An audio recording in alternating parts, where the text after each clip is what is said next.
Judges 11.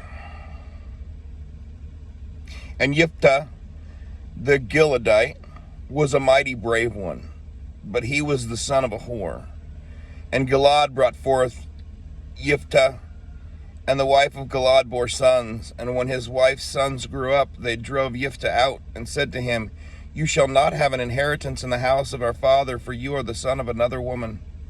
And Jephthah fled from his brothers and dwelt in the land of Tob.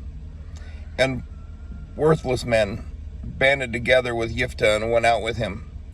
And it came to be some time later that the children of Ammon fought against Israel. And it came to be when the children of Ammon fought against Israel that the elders of Gilead went to bring Jephthah out of the land of Tob. And they said to Jephthah, "Come, and you shall be our commander, and let us fight against the children of Ammon." But Jephthah said to the elders of Gilead, "Did you not hate me and drive me from my father's house? Why have you come to me now when you are in trouble?" And the elders of Gilead said to Jephthah, "That is the reason we have turned to you, that you shall go with us and fight against the children of Ammon, and be our head over all the inhabitants of Gilead." And Jephthah said to the elders of Gilead, "If you take me back home to fight against the children of Ammon, and Yahweh gives them to me, am I to be your head?" And the elders of Gilead said to Jephthah, "Yahweh is witness between us, if we do not do according to your words." Then Jephthah went with the elders of Gilead, and the people set him over them as head and commander. And Jephthah spoke all his words before Yahweh in Mizpah. And Jephthah sent messengers to the sovereign of the children of Ammon, saying, "What is between you and me, that you have come to fight against me and my land?" And the sovereign of the children of Ammon said to the messengers of Jephthah, "Because Israel took my land when they came up out of Mitzrayim from the Arnon, as far as the Yabok and to the Yarden, and now give back those lands in peace." But Jephthah again sent messengers to the sovereign of the children of Ammon, and said to them, "This is what Jephthah said. Israel did not take the land of Moab, nor the land of the children of Ammon. For when they came up from Mitzrayim, and Yisrael walked through the wilderness as far as the Sea of Reeds, and came to Kadesh, then Yisrael sent messengers to the sovereign of Edom, saying, 'Please let me pass over through your land.' But the sovereign of Edom would not listen. And they also sent to the sovereign of Moab, but he refused, so Israel stayed at Kadesh. Then when they went through the wilderness and around the land of Edom and the land of Moab, and came to the east side of the land of Moab, and encamped beyond Ammon, but they did not enter the border of Moab, for Arnon was the border of Moab.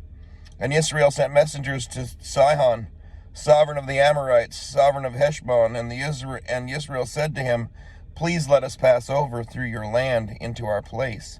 But Sihon did not trust Israel to pass over through his border. And Sihon gathered all his people together, and they encamped in Yahatz and fought against Israel.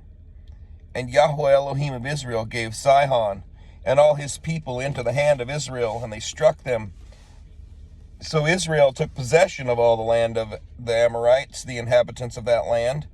Thus they took possession of all the border of the Amorites, from Arnon to Yabok, and from the wilderness to the Yarden. And now Yahweh Elohim of Israel has driven out the Amorites from before his people Israel. Should you then possess it? Whatever Kamosh, your mighty one, gives you to possess, do you not possess it? And all that which Yahweh our Elohim takes possession of before us we possess. And now, are you any better than Balak, son of Zippor, sovereign of Moab?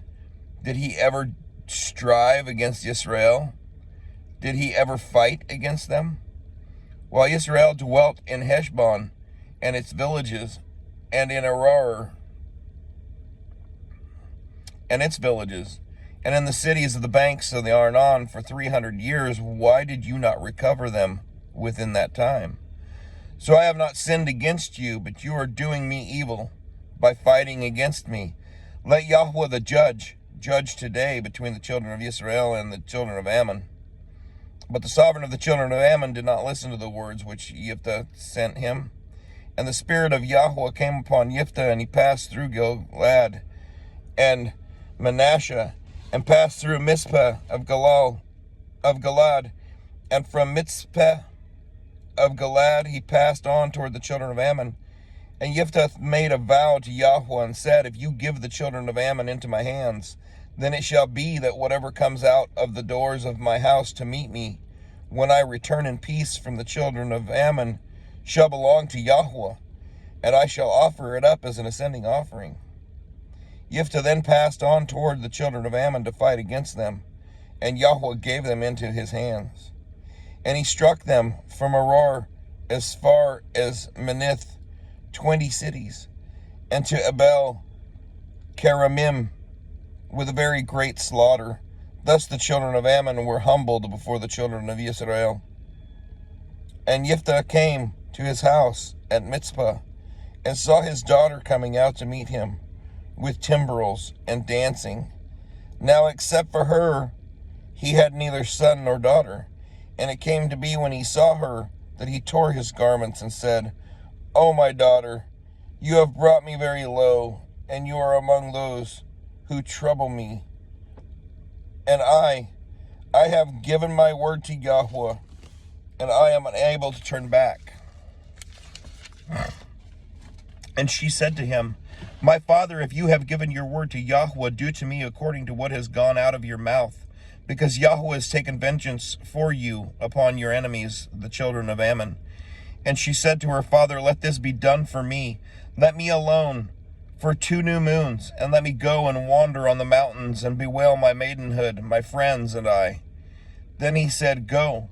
And he sent her away for 2 new moons, and she went with her friends and bewailed her maidenhood on the mountains.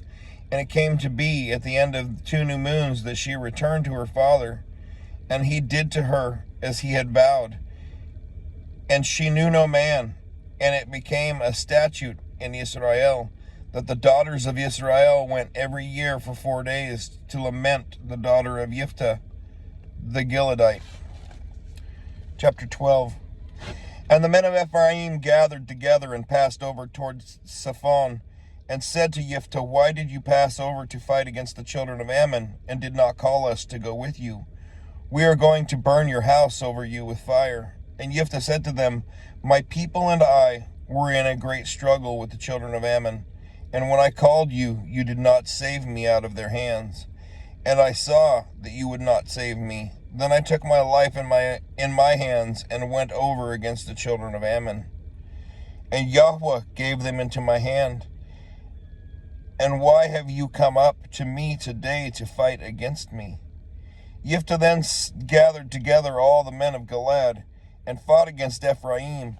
And the men of Galad struck Ephraim, because they had said, you Gileadites are fugitives of Ephraim in the midst of Manasseh.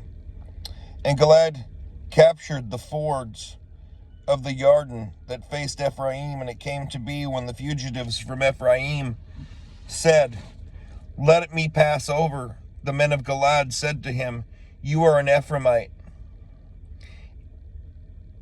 If he said no, then they would say to him, please say, Shibboleth. And he would say, Sibboleth, for he was unable to pronounce it right. Then they seized him and slew him at the fords of the Yarden. And at that time there fell 42,000 Ephraimites. And Jephthah ruled Israel 6 years. And Jephthah the Gileadite died and was burned in one of the cities of Galad. And after him, Ibzan of Bethlehem ruled Israel. And he came to have 30 sons and 30 daughters. He sent abroad and brought in 30 daughters for his sons, and he ruled Israel 7 years. And Ibzan died and was burned at Bethlehem. And after him, Elon the Zebulunite ruled Israel, and he ruled Israel 10 years.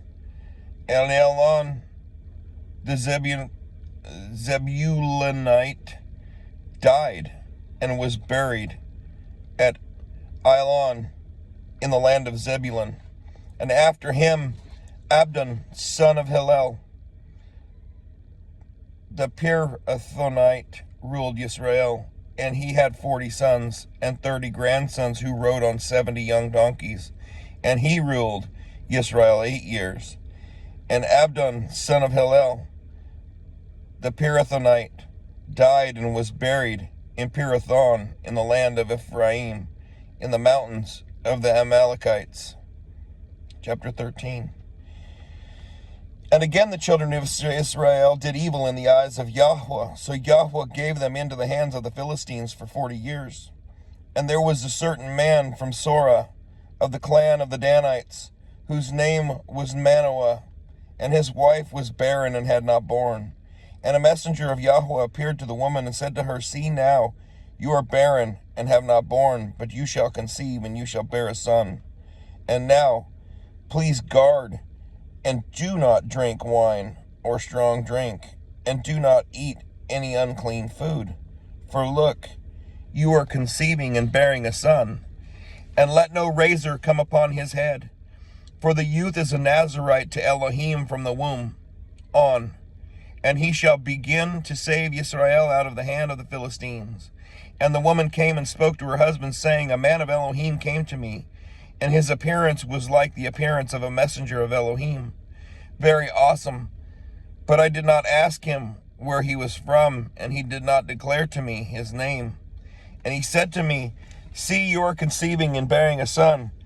And now drink no wine or strong drink, nor eat any unclean food, for the youth is a Nazarite to Elohim from the womb to the day of his death. And Manoah prayed to Yahweh, and said, O Yahweh, please let the man of Elohim whom you sent come to us again and teach us what to do for the youth who is to be born. And Elohim listened to the voice of Manoah. And the messenger of Elohim came to the woman again, and she was sitting in the field. But Manoah, her husband, was not with her. And the woman ran hurriedly and informed her husband and said to him, See, he has appeared to me, the man who came to me the other day. And Manoah arose and went after his wife and came to the man, and he said to him, Are you the man who spoke to this woman? And he said, Yes, I am. And Manoah said, Now, let your words come true. What is to be the rule for the youth's life and his work? And the messenger of Yahweh said to Manoah, Let the woman guard all that I said to her. Let her not eat any food that comes from the vine, neither let her drink wine nor strong drink, or eat any unclean food. Let her guard all that which I have commanded her.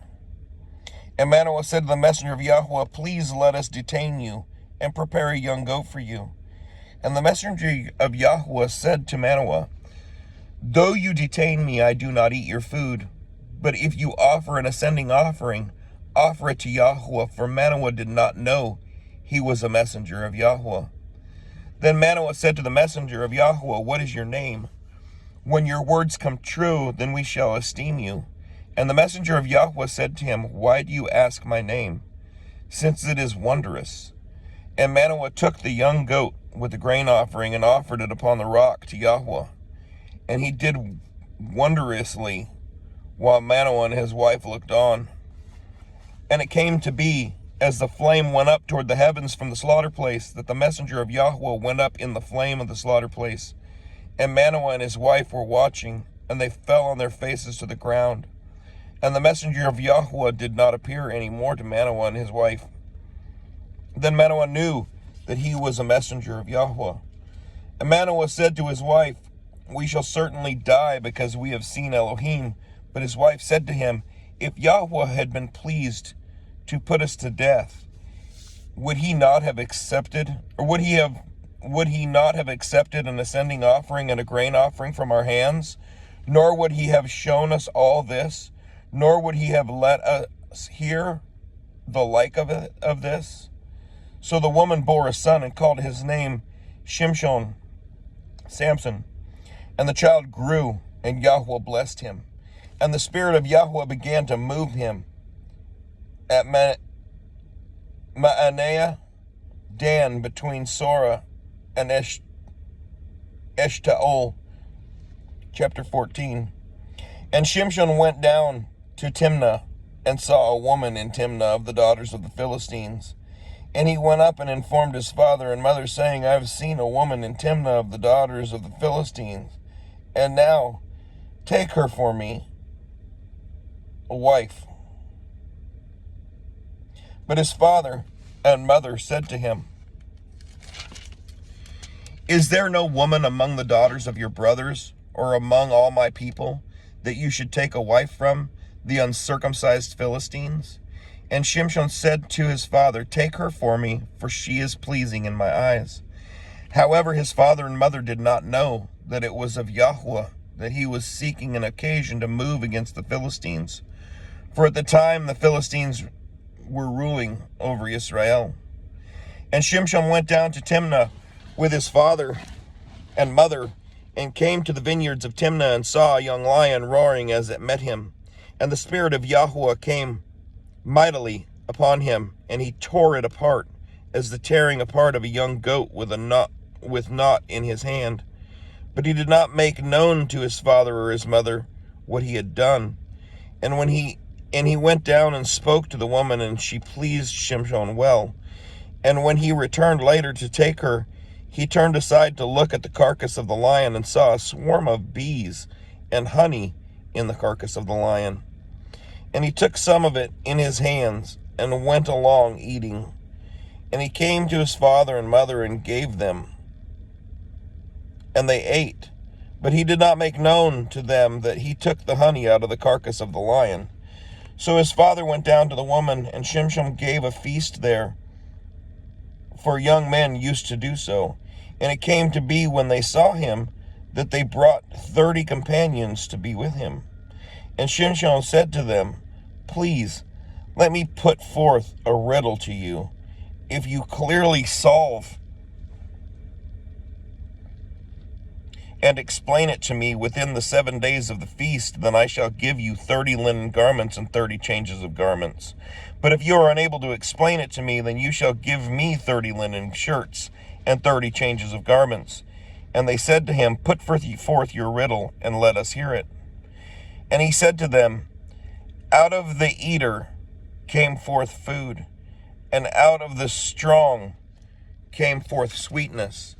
And for 3 days they were unable to explain the riddle. And it came to be on the 7th day that they said to Shimshon's wife, Entice your husband to explain the riddle to us, or else we burn you and your father's house with fire.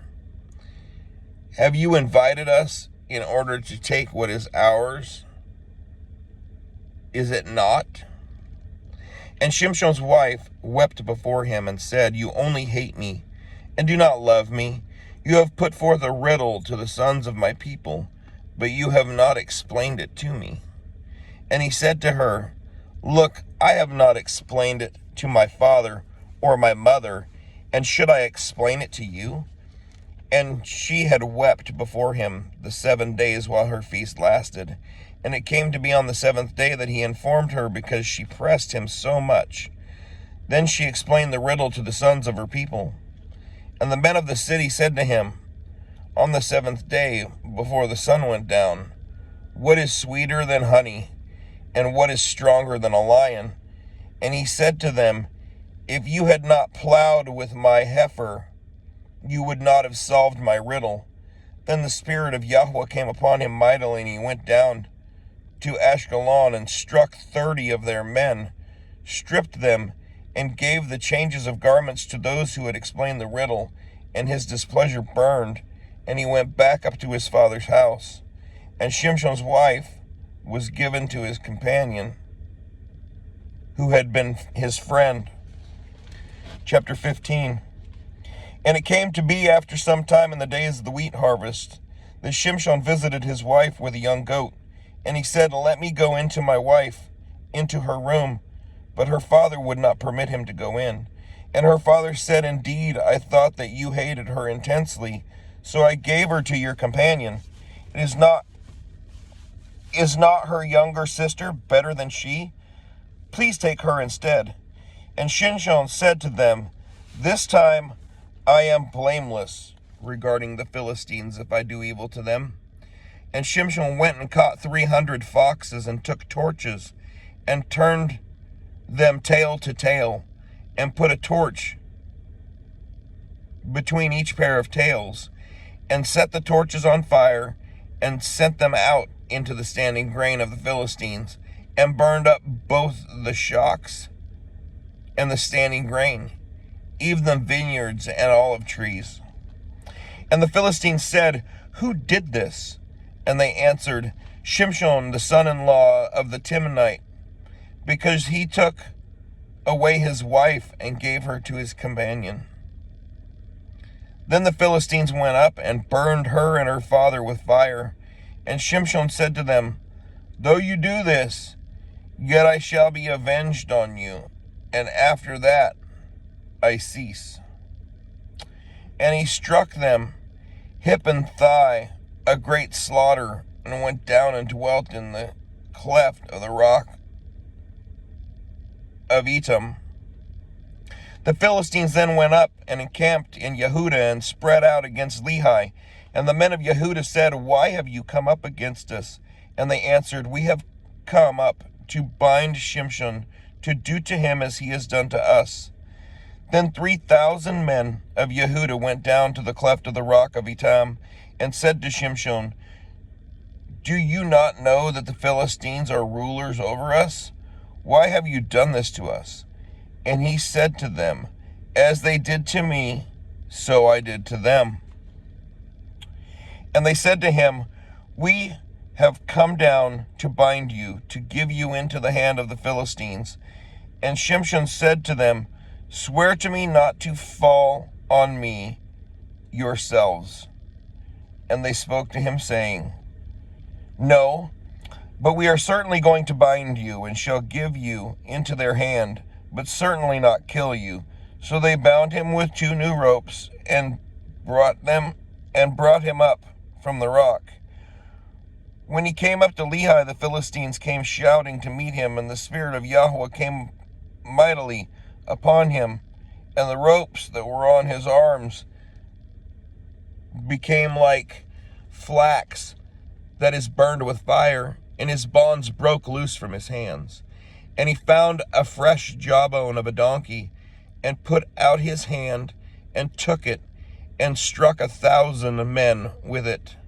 And Shimshon said, With the jawbone of a donkey, 1 heap, 2 heaps, with the jawbone of a donkey, I have stricken 1,000 men. And it came to be, when he had ended speaking, that he threw the jawbone from his hand, and called that place Ramoth Lehi. And it came to be, and he became very thirsty, and cried out to Yahweh, and said, You have given this great deliverance by the hand of your servant, and now I am to die of thirst and fall into the hand of the uncircumcised. And now am I to die of thirst and fall into the hand of the uncircumcised. And Elohim split the hollow place that is in Lehi, and water came out, and he drank. And his spirit came back, and he revived. So he called its name En Hakor, which is in Lehi to this day. And he ruled Israel 20 years in the days of the Philistines. Shalom. I hope that the Father allows his face to shine upon you. Go forth and do the will of the Father.